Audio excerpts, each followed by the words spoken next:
The long-awaited second season for Halo Infinite is soon upon us, coming out this May 3rd, and a lot of fans are looking forward to it, but a lot are also at this point pretty disappointed with the lack of content for the title. Despite a very strong start, so strong in fact that other games have blamed their lack of success on Halo Infinite being such a bomb hit, it's really disappointing to see how far things have apparently fallen. But you look at Halo fans and their complaints, and the biggest issue is simply a lack of Halo. They want more of the game. New features, new modes, new maps might be exactly what the doctor orders. So will this be enough this late into the game after people have gotten so despondent with the lack of updates, not just at start, but over the course of its lifespan so far? Will this be enough to put Halo Infinite back on a pedestal? Let's take a look and find out. With the official trailer dropping earlier today, fans have gotten their first look at the content soon to come. As pretty at 26 seconds as it is, it's pretty sparse on details, although we can see a new map for big team battles and a giant laser on display. Nothing is not improved by the addition of more giant lasers. While more specifics on the new maps and modes are still on the way, over on the Halo Waypoint blog, more info comes via the outcome report for Season 1.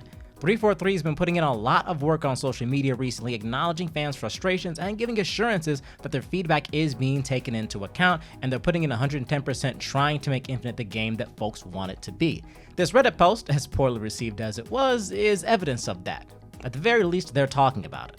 As they note in the post, the following doesn't cover everything planned for Infinite, and not everything has a definitive timeline, but it gives us a general overview of the kinds of feedback they've taken note of and what they have in the works so far.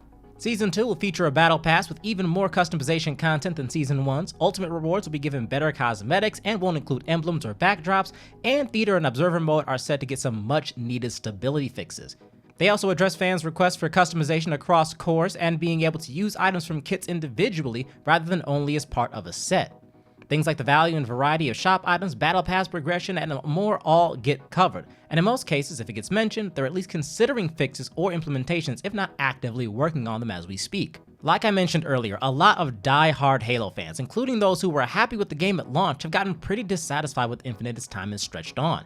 It wasn't free from criticism for lacking content at launch and updates being relatively sparse. Negative feelings have only gotten more commonplace. We've seen rockier starts in esports that have recovered though, so there's definitely still a chance for 343 to win back their audience if they can deliver on the solid foundation that Infinite clearly has to offer. Speaking of Halo fans, I want to hear from you in the comments section down below. How do you feel about this news with the upcoming Season 2? Is it enough to pull you back into the game? Do you feel like the promised features are simply not enough to hook you once again? Have you tuned out unless they mention a BR? Let me know down below and I will let you know when, of course, there is more news to talk about. And let me tell you folks, there's a lot on the horizon in this and some other things, so keep an eye on this space. For right now though, that's all I've got for you, so thank you so much for watching, and as always, have yourselves a good one.